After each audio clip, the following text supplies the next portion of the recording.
Picture this: the open Atlantic, waves stretching endlessly under a pale, indifferent sky. A lone ship drifts silently, sails tattered, no crew in sight. The Mary Celeste, a sturdy brigantine once filled with life, now floats like a ghost. Its decks empty, cabins untouched, yet the people aboard have vanished without a trace. No struggle, no storm damage, only the eerie quiet of the ocean, hiding a mystery that has haunted sailors for over a century. The Mary Celeste was no ordinary ship. Built in 1861, she was a well-regarded brigantine, strong, fast, and capable of crossing oceans with a skilled crew. In November 1872, she set sail from New York to Genoa, carrying a cargo of industrial alcohol. On board were Captain Benjamin Briggs, his wife Sarah, their young daughter Sophia, and a crew of 7 experienced sailors. Everything about the voyage seemed ordinary. The ship seaworthy, the crew competent, the weather fair. Yet, when the Mary Celeste was discovered over a month later, the world was shocked. The ship was in perfect condition, sails set, cargo intact, provisions untouched. No signs of struggle, no bodies, no explanation. How could a vessel so well prepared and crewed simply become empty in the middle of the ocean? Over the decades, theories have ranged from piracy and mutiny to natural disasters and even paranormal intervention. But the truth remains elusive. The story of the Mary Celeste is more than a maritime mystery. It is a haunting tale of disappearance, fear, and the secrets the ocean refuses to give up.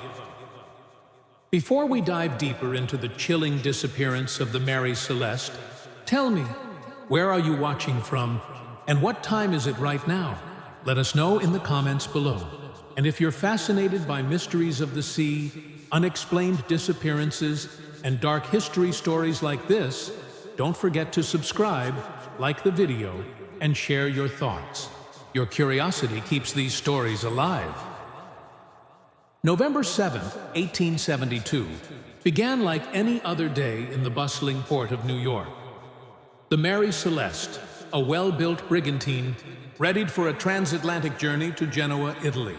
Captain Benjamin Briggs oversaw the loading of barrels containing industrial alcohol, ensuring every detail was perfect. His wife, Sarah, and their 2-year-old daughter, Sophia, accompanied him on what should have been a routine voyage. The crew of 7 men, experienced sailors, worked diligently, checking rigging, securing cargo, and familiarizing themselves with every corner of the ship. Everything about the Mary Celeste suggested a smooth journey across the Atlantic, a passage of skill, discipline, and preparation. Yet, as the ship slipped beneath the harbor lights and into the mist of the open sea, no one could have predicted the eerie fate awaiting them. The first hint of mystery came weeks later. On December 4th, the Canadian brig Dei Gratia, captained by David Morehouse, spotted a ship drifting aimlessly near the Azores. Its sails were partly set, no distress signals waved, and the ocean around it was calm, almost deceptively serene. The crew approached cautiously, unsure whether pirates or storms had played a role. Boarding the Mary Celeste, they found a vessel seemingly frozen in time. The deck was intact, the cargo untouched, personal belongings in order. A meal still sat on the galley table. The ship's log indicated that all had been well until 10 days earlier. Then, silence. No bodies, no struggle, no signs of forced entry. It was as if the crew had vanished into thin air, leaving behind a perfectly functional ship, drifting in the endless Atlantic. Speculation immediately arose. Was it mutiny? Perhaps a dispute had erupted among the crew, ending in an unknown disaster. Yet there were no signs of violence, no blood, no overturned furniture, no chaos. Could it have been piracy? This too seemed unlikely. The cargo remained untouched, and nothing appeared stolen. Storms? Possible, but the ship showed no signs of damage. Some barrels had shifted slightly, yet nothing suggested catastrophic failure. Panic, fear, and desperation might have driven the crew to abandon ship. But the weather was fair, the sea calm, and lifeboats found intact. Even the captain's personal effects, journals, instruments, and charts, were undisturbed. Every physical clue contradicted the notion of voluntary flight. Then there were the strange environmental factors. Oceanographers and meteorologists later noted unusual currents near the Azores, potentially capable of drawing a vessel off course. Some suggested water spouts or sudden rogue waves might have frightened the crew into abandoning the Mary Celeste, believing it to be sinking. But such theories falter against the calm condition in which the ship was found. Investigators noted that alcohol barrels, floating with minimal movement, could have been unstable, perhaps causing fear of explosion. Yet the risk would have been low. The crew was experienced.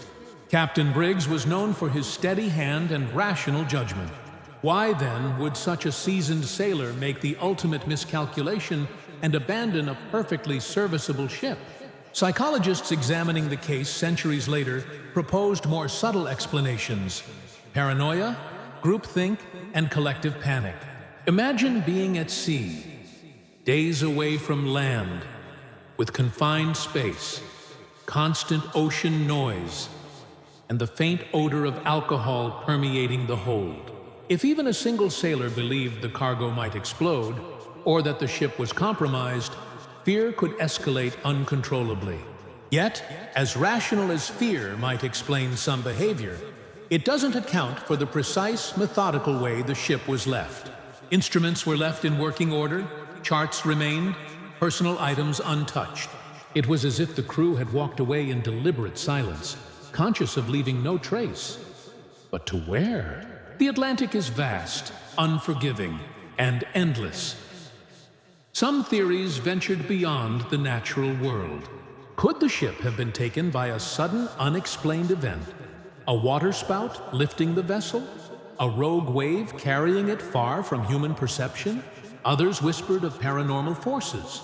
Sailors' legends often spoke of ghost ships, vessels that vanish into fog, claimed by spirits of the sea. The Mary Celeste fit the description to perfection. A ship abandoned, yet intact, wandering alone in the open ocean. Those who first discovered it reportedly felt an unsettling stillness, the absence of sound, of life, almost tangible, pressing against their skin. They spoke of a cold unease, as if the air itself mourned the vanished crew. The mystery quickly gained notoriety in newspapers, the tale growing with every retelling, blending fact, theory, and imagination into legend. Legal inquiries followed. Salvage hearings debated what had happened and whether the ship could be claimed. Crew members of the Dei Gratia recounted their discovery, emphasizing the absence of violence and the orderly condition of the Mary Celeste. The salvage court considered every rational explanation: piracy, mutiny, natural disaster, even spontaneous combustion of alcohol fumes. Yet none could withstand scrutiny. Evidence was scarce, contradictory, and hauntingly silent. Each theory seemed plausible in isolation, but collapsed when confronted with the thoroughness of the crew's disappearance. The judges declared the abandonment mysterious and unexplained, leaving the Mary Celeste to sail into legend as the quintessential ghost ship. Over time, the story captured the public imagination. Writers, journalists, and storytellers added layers of speculation, heightening suspense and fear. Paranormal enthusiasts suggested alien abduction or interdimensional forces. Some maritime historians argued for iceberg collisions or secretive enemy attacks. Each iteration reinforced the enigma. The Mary Celeste was more than a ship. It was a riddle suspended on the ocean, mocking logic, history, and human understanding. Imagine reading a captain's log. Entries neatly written, charts precise, the last date noted calmly, and knowing that all who made it were gone, vanished.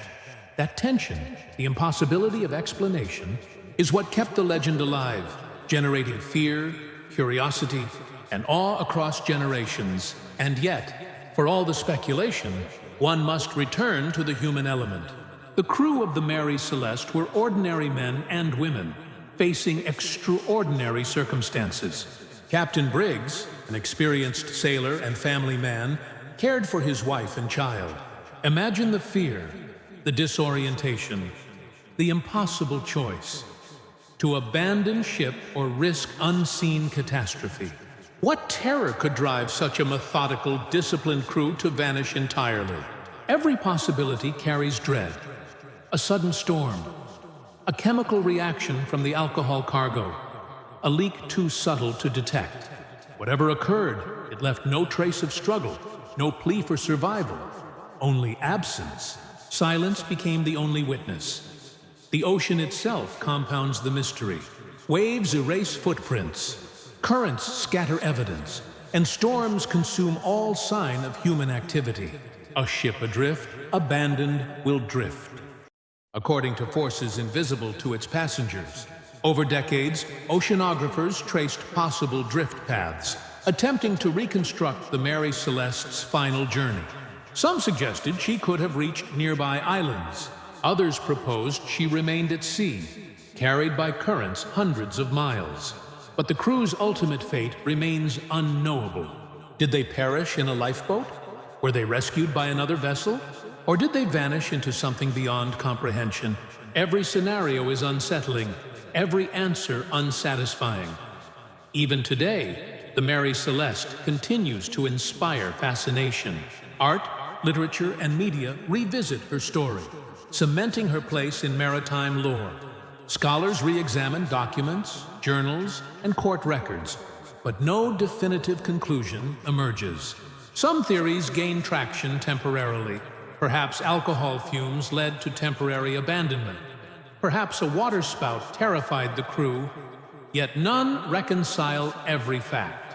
Her decks, preserved in photographs and drawings, show a vessel fully functional, tidy, and ready for navigation. Supplies, navigational instruments, personal belongings, all left undisturbed. Only people are missing, and with them, certainty. The enduring terror of the Mary Celeste lies not only in disappearance, but in its implications. It forces us to confront the ocean's vastness, human vulnerability, and the limits of understanding. Every sailor knows the sea is indifferent to skill, preparation, or courage. Yet the Mary Celeste surpasses typical maritime tragedy. It is a perfect enigma, a ghostly void where human logic ends. Imagine being on deck, seeing nothing but waves, knowing everyone else has vanished, and realizing that no human means of recovery exists. That existential solitude, frozen in history, is why the ship haunts imaginations more than storms, battles, or shipwrecks. After the discovery by the De Gratias, the Mary Celeste was towed to Gibraltar, drawing immediate attention from maritime authorities, journalists, and curious onlookers. The harbor buzzed with speculation. Sailors whispered theories over ale, locals peered anxiously from quays, and reporters penned sensational accounts for newspapers eager to sell copies. Court proceedings followed, investigating whether salvage rights were justified and, more importantly, attempting to unravel the inexplicable circumstances of the abandonment. Official testimonies meticulously described the ship's condition. Everything intact, navigational instruments in perfect order, provisions untouched, and personal effects carefully stored. Even the lifeboat remained securely fastened, untouched, leaving authorities perplexed. They were left with an unsettling realization. The crew had left voluntarily, but for reasons that defied rational explanation. Some theorized panic caused by a sudden leak of alcohol fumes. Others suggested supernatural influences. Yet, despite the most thorough examinations, the truth remained elusive. Each piece of evidence presented a contradiction, a puzzle that no logical sequence could resolve. The human factor became central to investigation and speculation.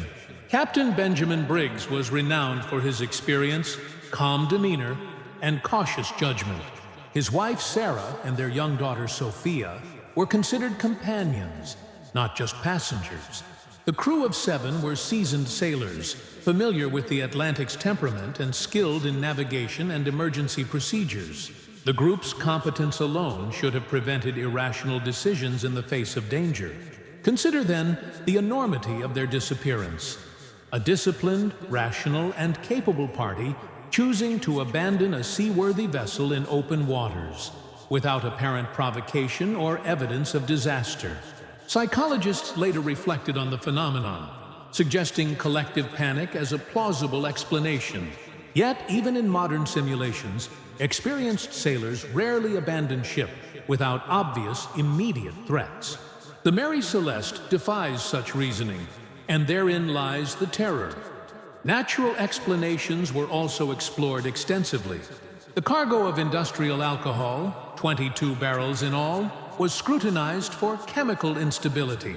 It was proposed that fumes may have seeped into living quarters, intoxicating the crew or leading them to fear imminent explosion. An accidental fire risk was plausible, but investigators noted no scorch marks, no trace of combustion, and no barrels showing signs of leakage significant enough to warrant evacuation. Additionally, the ship was observed floating in calm, clear waters, with no storm damage or evidence of rough seas. Currents, wind, and tide patterns were reconstructed to determine the Mary Celeste's likely drift trajectory. Yet these only confirmed the baffling reality.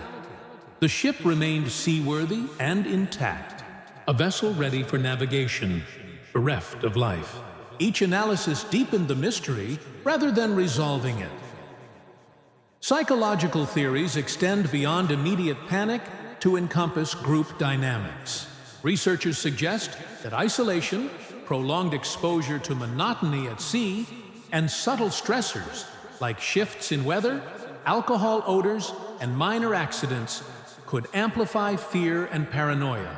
In a confined environment, a single misjudgment can cascade into collective irrationality. Imagine being at sea for days. A faint sense of danger, imperceptible yet overwhelming. The mind interpreting every sound, every smell, as threat. Even the most rational individuals might act unpredictably when influenced by collective fear.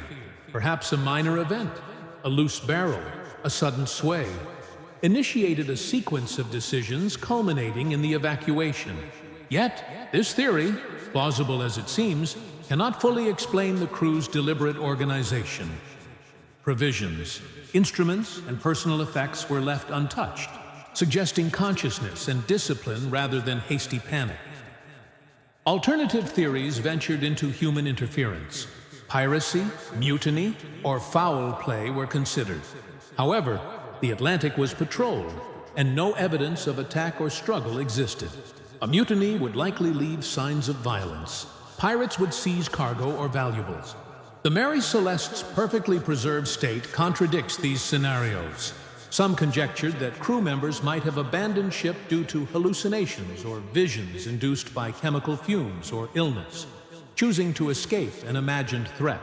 Such explanations highlight human susceptibility to fear and perception, yet remain speculative. Each scenario, when scrutinized against evidence, collapses under the ship's meticulous order and lack of disturbance. The ocean itself presents endless variables. Unseen currents, rogue waves, or temporary tidal phenomena might have disoriented the crew. Meteorological conditions were reconstructed from records, revealing generally calm seas during the critical period. An isolated, sudden weather anomaly might have prompted fear-based abandonment. Yet investigators concluded that no extreme event was recorded. The ocean, as ever, remained an indifferent witness, harboring secrets, consuming answers, and leaving only questions. The Mary Celeste's silence is amplified by this indifference. No testimony, no signs of struggle, only a vessel floating adrift, as if holding the truth within its empty decks. As years passed, the story became folklore. Writers, journalists, and enthusiasts embellished details, blending fact with legend. Some suggested alien abduction, supernatural phenomena, or hidden treasure. Yet each retelling reinforces the eeriness. A fully functional ship, deserted without a trace, traveling across the Atlantic with no rational explanation. Researchers revisited logs, diaries, and court records repeatedly, searching for overlooked clues. None sufficed. The Mary Celeste became emblematic not only of maritime mystery, but of human confrontation with the unknown. It symbolizes the limits of logic when confronted by vast, indifferent forces, whether natural, psychological, or inexplicable. Even the smallest details haunt observers. A meal left uneaten on the table, instruments calibrated, personal belongings neatly stowed, all signs of life abruptly interrupted. This abrupt cessation, this frozen moment, amplifies the story's suspense. Historians note that such order is inconsistent with emergency evacuation. It implies intention, awareness, and a calculated decision to leave without trace. How a competent crew arrived at this choice is unknowable. Each possibility, fear, misjudgment, accident, or something beyond, carries an unsettling weight. It is the perfect enigma, an ordered absence, a ghostly narrative embedded in fact, challenging human comprehension and demanding contemplation. The legacy of the Mary Celeste endures because it transcends typical maritime disasters. It is a narrative of disappearance without evidence, rationality without explanation, and presence without life.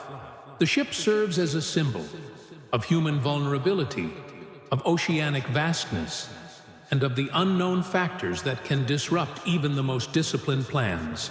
Sailors, historians, and storytellers alike recognize in the Mary Celeste a cautionary tale, a reminder that the sea, and perhaps the universe itself, operates beyond human control. The silent decks, the drifting vessel, and the absence of explanation evoke an existential unease, one that resonates far beyond maritime circles. The Mary Celeste continued to drift into legend, her story reaching every port, every seafaring. New moral order, the stories of the conquered wives remained untold. The victors of history wrote only of redemption, not accountability.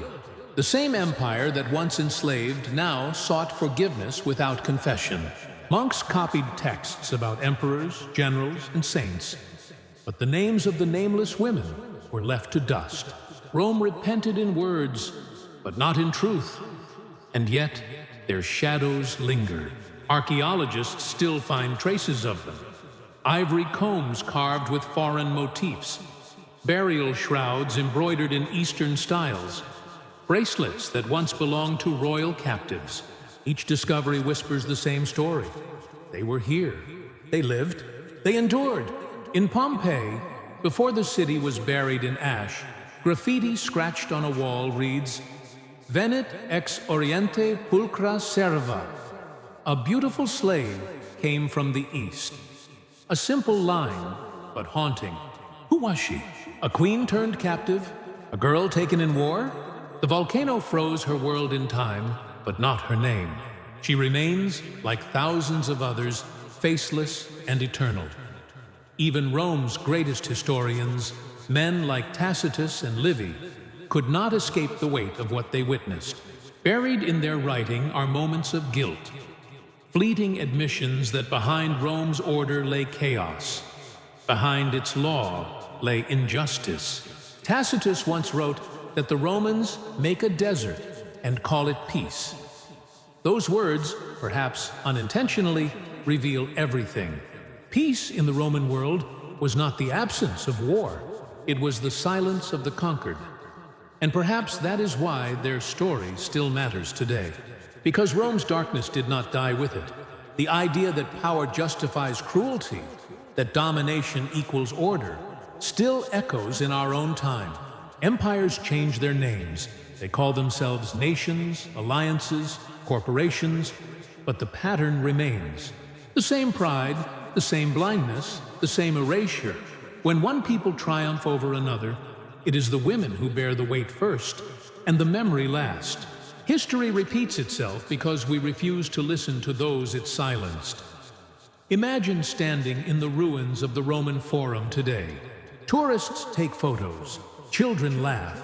The sun spills over columns that have stood for 2,000 years. You walk through arches built to celebrate victory. Titus, Severus, Constantine, each stone carved with the spoils of war. Chariots, armor, gold. But what you don't see are the women who once walked beneath those arches in chains. The ground beneath your feet remembers their footsteps. The wind that whistles through the ruins carries their whispers. And if you listen closely, beyond the hum of modern Rome, you can almost hear it. The sound of their silence, speaking still. The tragedy of Rome's darkest secret is not only what it did, but how easily we forgot, how history praised its glory while ignoring its grief, how conquest was celebrated and suffering erased. Yet truth, like Rome itself, cannot stay buried forever. Every civilization that rises on the pain of others eventually faces its reckoning. The empire that believed itself immortal fell, as all empires do, to time and consequence. And in that fall, perhaps there is justice. Not for the emperors, not for the generals, but for the nameless. Because even though Rome tried to erase them, we can still choose to remember, to speak their stories, to give them the dignity denied to them in life. Their pain may have been worse than death, but their memory, fragile, flickering, and fierce, survived the empire that sought to destroy it. Rome's legacy is carved into stone, its glory, its conquests, its emperors immortalized in marble. But beneath that cold perfection lies what history refused to tell. The stolen lives that built it, the silenced women whose suffering outlasted the empire itself. For every triumph Rome celebrated, 1,000 cries went unheard. Their pain was not an accident of history, it was the price of power, hidden beneath beauty, masked by civilization. And as centuries passed, their silence became the foundation of Rome's myth. But history is not marble. It breathes, it cracks, and sometimes it whispers back. Those nameless women, the wives, daughters, and queens who endured what Rome called victory, still speak through ruins, through relics, through memory.